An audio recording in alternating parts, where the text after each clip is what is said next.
Good morning. आज हम Bharat part 3 करेंगे और वो इस सीरीज़ का सबसे लास्ट पार्ट होगा।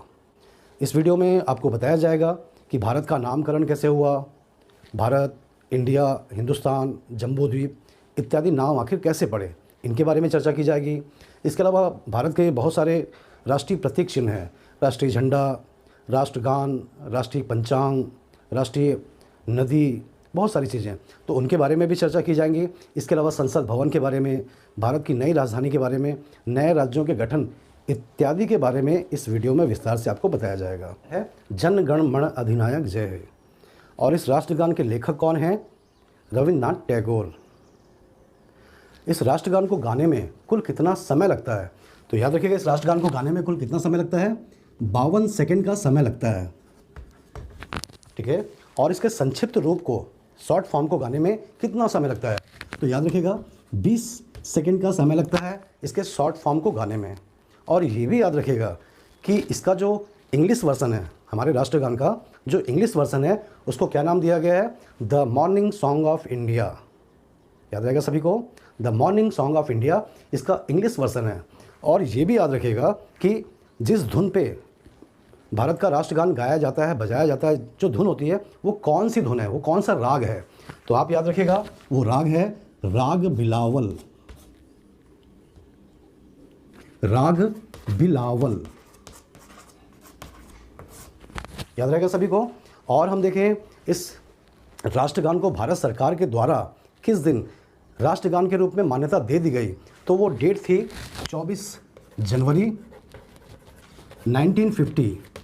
इसी दिन भारत सरकार ने जन गण मन को राष्ट्रगान के रूप में मान्यता प्रदान कर दिया। हम देखें, जन गण मन रविन्द्रनाथ टैगोर जी के द्वारा कब रचा गया? 1911 में। क्यों रचा गया? तो 1911 में भारत में ब्रिटिश सम्राट जॉर्ज पंचम का भारत आगमन हुआ। 1911 में जॉर्ज पंचम के भारत आगमन के स्वागत में टैगोर जी के द्वारा इस कविता की रचना की गई, जन गण मन। याद रहेगा सभी को। इस जनगण मन को पहली बार कब गाया गया? तो 1911 में ही इस जनगण मन को पहली बार गाया गया, कांग्रेस के कलकत्ता अधिवेशन में पहली बार जनगण मन को गाया गया। और साथ में ये भी याद रखिएगा कि रविन्द्रनाथ टैगोर सिर्फ भारत के राष्ट्रगान के रचयिता नहीं हैं, बल्कि साथ में बांग्लादेश के राष्ट्रगान के लेखक भी रविन्द्रनाथ टैगोर ही हैं। बांग्लादेश का राष्ट्रगान कौन सा? तो याद रखिएगा, बांग्लादेश का राष्ट्रगान है आमार सोनार बांग्ला, हमारा सोने जैसा बंगाल। और ये रचना टैगोर जी के द्वारा कब रची गई? तो आपको मालूम ही होगा, 1905 में बंगाल के विभाजन के विरोध में स्वदेशी आंदोलन चलाया गया, जिसको बायकाट आंदोलन भी कहा गया। लाल बाल पाल के नेतृत्व में यह आंदोलन काफ़ी व्यापक हुआ और विशेष रूप से बंगाल में तो बहुत ज़्यादा व्यापक। तो इसी स्वदेशी आंदोलन के दौरान टैगोर जी के द्वारा अपनी प्रसिद्ध कविता आमार सोनार बांग्ला की रचना की गई। बंगाल के विभाजन के विरोध में हो रहा था, तो उन्होंने बंगाल को लेकर एक कविता लिखा, आमार सोनार बांग्ला। ठीक है। आगे चलकर जब पाकिस्तान का एक राज्य पूर्वी पाकिस्तान, पाकिस्तान से अलग होकर एक देश के रूप में स्थापित हुआ बांग्लादेश के नाम से, तो उस बांग्लादेश के द्वारा इसी कविता को अपना राष्ट्रगान डिक्लेयर कर दिया गया। तो रविन्द्रनाथ टैगोर भारत के साथ साथ बांग्लादेश के राष्ट्रगान के लेखक भी हैं, ये भी याद रखिएगा। ठीक है। राष्ट्रगान के बाद हम देखें राष्ट्रगीत। तो राष्ट्रगीत कौन सा है? वंदे मातरम। और वंदे मातरम के लेखक कौन हैं? बंकिम चंद्र चट्टोपाध्याय। बंकिम चंद्र चट्टोपाध्याय की कौन सी बुक से लिया गया है? तो याद रखिएगा, उस बुक का नाम आनंद मठ था। ये आनंद मठ में कविता थी वंदे मातरम। इसी कविता को राष्ट्रगीत के रूप में लिया गया है। ये आनंद मठ का विषय क्या है? आनंद मठ का विषय है बंगाल का सन्यासी विद्रोह। अंग्रेजी शासन के दौरान बंगाल में तीर्थ यात्रा कर लगा दिया गया। तीर्थ यात्रा पर कर लगाने के विरोध में वहाँ के साधु सन्यासियों ने विद्रोह कर दिया और उसी विद्रोह को नाम दिया गया सन्यासी विद्रोह। और इसी सन्यासी विद्रोह के दौरान ये गीत गाया गया, वंदे मातरम। तो इसी सन्यासी विद्रोह का वर्णन आनंद मठ में किया गया है। और इसके राइटर कौन है? बंकिम चंद्र चट्टोपाध्याय। कहीं कहीं आपको बंकिम चंद्र चटर्जी भी लिखा मिलेगा। एक्चुअल में चटर्जी बाद में, पहले ये चट्टोपाध्याय थे, तो चट्टोपाध्याय लोगों ने अपना सरनेम चेंज करके चटर्जी, और बंदोपाध्याय लोगों ने अपना सरनेम चेंज करके बैनर्जी कर लिया है। इसको गाने में कुल कितना समय लगता है? तो अगर हम सेकंड के हिसाब से देखें तो गाने में कुल 65 सेकंड का समय लगता है। अगर हम इसको मिनट के हिसाब से देखें तो 1 मिनट और 5 सेकंड का समय लगता है वंदे मातरम को गाने में। बात समझ में आ रही सभी के? इसके बाद हम देखें तो राष्ट्रगान, राष्ट्रगीत। इसके बाद हम देखें तो राष्ट्रीय पंचांग या कैलेंडर भी कहते हैं। राष्ट्रीय पंचांग कौन सा है, राष्ट्रीय कैलेंडर कौन सा है? तो याद रखिएगा राष्ट्रीय पंचांग या कैलेंडर कौन सा है? शक संवत। इसको भारत सरकार ने राष्ट्रीय पंचांग या कैलेंडर कब घोषित किया? तो याद रखिएगा, वो डेट बिल्कुल याद कर लीजिएगा, 22 मार्च 1957। इसी दिन भारत सरकार ने शक संवत को भारत का राष्ट्रीय कैलेंडर, राष्ट्रीय पंचांग डिक्लेयर कर दिया। इस कैलेंडर में पहला महीना कौन सा? चैत का होता है। और अंतिम महीना कौन सा होता है? फागुन। होली सुने होंगे आप, फागुन में सावन, भादो, अगहन, ये सब जो महीने हैं कौन से कैलेंडर के हैं? शक संवत के हैं। ठीक है। आखिर ये शक संवत चालू किसने किया? तो शक संवत को चालू करने वाला राजा था कनिष्क। और कनिष्क कौन से वंश का राजा था? किस वंश का राजा था कनिष्क? तो आप प्राचीन भारत में पढ़े होंगे, एक बहुत प्रसिद्ध वंश था। कौन सा वंश? कुषाण वंश। और इस कुषाण वंश के सबसे प्रसिद्ध राजा हुए राजा कनिष्क। और राजा कनिष्क का राज्य अभिषेक हुआ कब? 78 ईस्वी में। और इसी 78 ईस्वी में अपने राज्य अभिषेक के अवसर पर कनिष्क के द्वारा शक संवत शुरू किया गया। तो ये शक संवत कब से चालू हुआ है? 78 ईस्वी से। और इसको भारत सरकार ने अपना राष्ट्रीय कैलेंडर कब डिक्लेयर कर दिया? 22 मार्च 1957 को। इसके बाद देखते हैं राष्ट्रीय ध्वज, राष्ट्रध्वज, राष्ट्रीय झंडा। और हम देखते हैं कि राष्ट्रध्वज या राष्ट्रीय झंडा जो है वो कौन सा है? तिरंगा झंडा। और ये तिरंगा झंडा भारत सरकार के द्वारा अपना राष्ट्रीय झंडा कब डिक्लेयर कर दिया गया? तो अच्छे से याद रखिएगा वो डेट, 22 जुलाई 1947। इसी दिन भारत सरकार ने इस तिरंगे झंडे को अपना राष्ट्रध्वज डिक्लेयर कर दिया। हमारे संविधान सभा के द्वारा ये राष्ट्रध्वज घोषित कर दिया गया। हमारे इस झंडे का डिज़ाइन किसने तैयार किया? इस राष्ट्रीय झंडे का डिज़ाइन तैयार करने वाले व्यक्ति कौन थे? तो याद रखिएगा, पिंगली वेंकैया। इन्हीं के द्वारा इसका डिज़ाइन तैयार किया गया। और पिंगली वेंकैया के द्वारा तैयार किया गया झंडा ही भारत का राष्ट्रीय झंडा बन गया। हम देखते हैं 22 जुलाई को चूँकि इसको मान्यता मिली, इसी दिन की याद में हर साल 22 जुलाई का दिन हमारे यहाँ भारत में कौन सा दिवस मनाते हैं? तो याद रखिएगा, झंडा दिवस। भारत में झंडा दिवस कब मनाया जाता है? 22 जुलाई हर साल। क्यों? क्योंकि 22 जुलाई के दिन ही भारत का राष्ट्रीय झंडा, तिरंगा झंडा डिक्लेयर हो चुका था। एक और एग्जाम में क्वेश्चन पूछ जाता है इसमें कि भारत का झंडा गीत किसने लिखा? तो हमको मालूम है झंडा गीत कौन सा है? विजयी विश्व तिरंगा प्यारा, झंडा ऊंचा रहे हमारा। इसके राइटर कौन थे? एग्जाम में कई बार पूछा गया है। तो याद रखिएगा, झंडा गीत के लेखक कौन थे? झंडा गीत किसने लिखा? तो झंडा गीत के राइटर कौन है? अच्छे से याद रखिएगा, श्याम लाल गुप्त।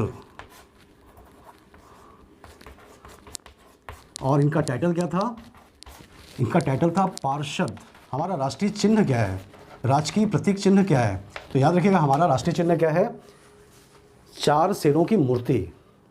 ये 4 शेरों की मूर्ति कहाँ से ली गई है? तो ये 4 शेरों की मूर्ति ली गई है सारनाथ से ली गई है। सारनाथ कहाँ पे है? तो आपको मालूम ही होगा, सारनाथ उत्तर प्रदेश के वाराणसी ज़िले में है। और इस जगह पर सम्राट अशोक के द्वारा एक स्तंभ स्थापित किया गया और उसके ऊपर 4 शेरों की मूर्ति लगवाई गई। और यही 4 शेरों की जो मूर्ति है, आज़ादी के बाद भारत सरकार के द्वारा अपना राष्ट्रीय चिन्ह घोषित किया गया। कब घोषित किया गया? तो वो डेट भी याद कर लीजिएगा, 26 जनवरी 1950। इसी दिन भारत सरकार ने इसको राष्ट्रीय चिन्ह डिक्लेयर कर दिया। और इसी राष्ट्रीय चिन्ह के नीचे भारत का राष्ट्रीय वाक्य भी लिखा हुआ मिलेगा आपको। भारत का राष्ट्रीय वाक्य क्या है? सत्यमेव जयते। परीक्षाओं में पता नहीं कितने बार, मतलब हजारों बार ये क्वेश्चन आ चुका है कि सत्यमेव जयते या राष्ट्रीय वाक्य कहाँ से लिया गया है। तो आप भी याद रखिएगा, वैसे तो मालूम ही होगा आपको कि कौन से उपनिषद से लिया गया है? मुंडक उपनिषद। कहीं कहीं मुंडको उपनिषद भी मिलता है। मुंडको उपनिषद, जब क और उ दोनों को जोड़ देंगे तो क्या हो जाएगा? मुंडको उपनिषद। तो दोनों एक ही चीज़ है। तो भारत का राष्ट्रीय वाक्य कहाँ से लिया गया है? मुंडक उपनिषद से लिया गया है। ठीक है, तो ये राष्ट्रीय चिन्ह के बारे में। इसके बाद हम देखें हमारा राष्ट्रीय पशु कौन सा है। तो भारत का जो राष्ट्रीय पशु है, क्या गाय को मान्यता मिली है क्या? जी नहीं। मांग चल रही है कि गाय को भारत की राष्ट्रीय पशु घोषित किया जाए, लेकिन नहीं। अभी वर्तमान समय में भारत का राष्ट्रीय पशु कौन है? Tiger, royal Bengal tiger. क्या शुरू से था क्या? जी नहीं। रॉयल बंगाल टाइगर को 1972 से भारत का राष्ट्रीय पशु डिक्लेयर किया गया। तो 72 के पहले भारत का राष्ट्रीय पशु क्या था? याद रखिएगा, 72 के पहले भारत का जो राष्ट्रीय पशु था वो था लॉयन, सिंह कहते हैं इसको, बब्बर शेर। तो फिर 72 से टाइगर को क्यों बना दिया गया? तो इस समय तक लगातार रिपोर्ट आ रही थी भारत सरकार को कि भारत में टाइगर, बाघ बहुत तेज़ी से समाप्त होते जा रहे हैं। तो टाइगर को बचाने के लिए विशेष प्रोजेक्ट चलाने की आवश्यकता पड़ी, लोगों को जागरूक करने की आवश्यकता पड़ी। इसी को ध्यान रखते हुए भारत सरकार ने क्या किया, 1972 में टाइगर को राष्ट्रीय पशु घोषित कर दिया। और तो और एक साल बाद 1973 से टाइगर प्रोजेक्ट भी चालू कर दिया। सुनेंगे आप, टाइगर प्रोजेक्ट कब से चालू हुआ है? 1973। और इसके तहत भारत के अलग अलग राष्ट्रीय उद्यानों में, अभ्यारण्य में टाइगर को प्रोटेक्ट करने के लिए टाइगर रिजर्व स्थापित किए गए। भारत में स्थापित होने वाला पहला टाइगर रिजर्व कौन सा था? तो याद रखिएगा, पहला टाइगर रिजर्व था जिम कॉर्बेट टाइगर रिजर्व। कहाँ पर? उत्तराखंड में।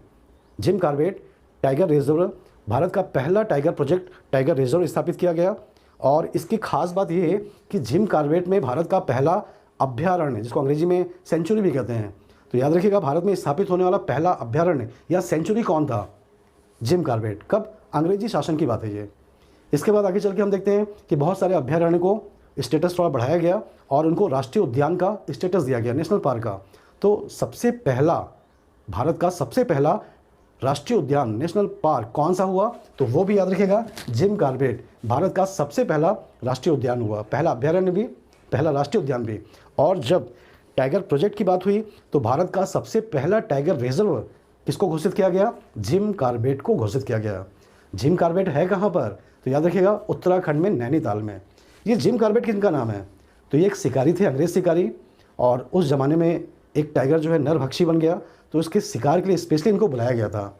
और आने के बाद इन्होंने शिकार तो खैर किया ही, साथ में एक बुक लिखी, मैन ईटर्स ऑफ कुमायूं। इनकी बहुत प्रसिद्ध पुस्तक है। कौन सी पुस्तक?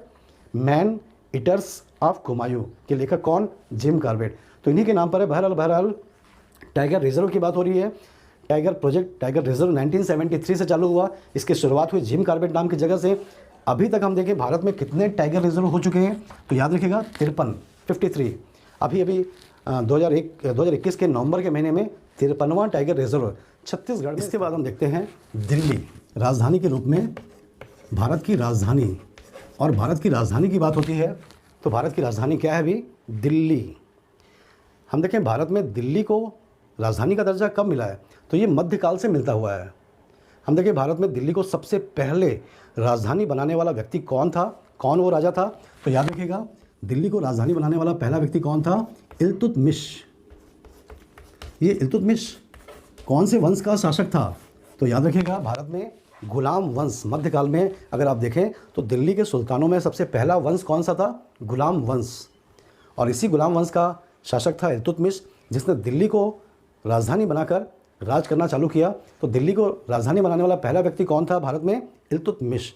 इसके बाद और भी सुल्तानों ने दिल्ली को ही राजधानी बनाए रखा। आगे चल के मुग़ल आए, उन्होंने भी अधिकांश समय अपने दिल्ली को ही राजधानी बना के राज करते रहे। लेकिन जब अंग्रेज़ों का शासन आया तो अंग्रेज़ों ने दिल्ली को राजधानी नहीं चुना, बल्कि दिल्ली के बदले में कलकत्ता को उन्होंने राजधानी के रूप में स्थापित किया। कलकत्ता एक्चुअल में, अंग्रेज़ जब भारत में आए तो उनका शुरुआत कहाँ से हुआ? बंगाल से हुआ।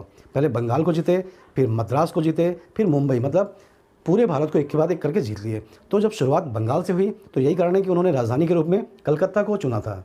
कलकत्ता नगर शुरू से नगर था नहीं, ये तो कलकत्ता अंग्रेज़ों के द्वारा बसाया गया नगर है। कलकत्ता नगर का संस्थापक कौन? तो याद रखिएगा, जॉब चारनॉक के द्वारा कलकत्ता नगर की स्थापना कब की गई? 1698 में। ठीक है। और इसी कलकत्ता को आगे चल के अंग्रेज़ों ने राजधानी के रूप में स्थापित कर लिया। लेकिन आगे चलकर हम देखते हैं कि कलकत्ता की स्थिति बिल्कुल पूर्व में होने के कारण अंग्रेज़ों को भी महसूस हुआ कि राजधानी हमारी बिल्कुल एक साइड है। तो जब 1911 में ब्रिटेन के सम्राट जॉर्ज पंचम भारत में आए तो दिल्ली दरबार का आयोजन हुआ और उसी 1911 के दरबार में भारत की नई राजधानी के रूप में दिल्ली को घोषित कर दिया गया। तो याद रखिएगा, दिल्ली अंग्रेज़ों के समय में दिल्ली को राजधानी बनाने की घोषणा कब की गई? 1911 में। लेकिन ये राजधानी बनी कब? एक साल बाद 1912 में। एक्चुअल में घोषणा जो है दिसंबर 1911 में हुई और इस घोषणा को क्रियान्वित करते करते समय आ गया 1912। तो दिल्ली राजधानी कब बनी? 1912 में। घोषित कब हुई? 1911 में। ठीक है। तो ये दिल्ली जो मिली अंग्रेज़ों को, पुरानी दिल्ली थी और बिल्कुल सिस्टम अच्छा नहीं था। तो अंग्रेज़ों ने तय किया कि दिल्ली में एक नई दिल्ली बसाई जाएगी। तो उन्होंने क्या किया? वास्तुकार, एक आर्किटेक्ट, कौन? Edwin Lutyens. क्या नाम था उनका? Edwin Lutyens. और एक नाम मिलता है, अभी मैं लिखाया भी था, एडविन लुटियन और हर्बर्ट बेकर। इन दोनों के द्वारा डिज़ाइन किया गया नई दिल्ली का। ठीक है। और ये कंस्ट्रक्शन का काम जो है 1921 में शुरू हो गया। इसी नई दिल्ली में बहुत सारी भवन, नए नगर के साथ साथ नए संसद भवन, राष्ट्रपति भवन, इंडिया गेट, ये पूरा का पूरा कैंपस तैयार किया गया। शुरुआत हुई 1921 से और 27 में पार्लियामेंट का उद्घाटन हो गया, 29 में राष्ट्रपति भवन का उद्घाटन, ऐसे करके एक एक करके बंद। तो याद रखिएगा, इस नई दिल्ली का निर्माण या वास्तुकार कौन था? एडविन लुटियन और हर्बर्ट बेकर। ठीक है। तो इस तरह से हमारी राजधानी दिल्ली है।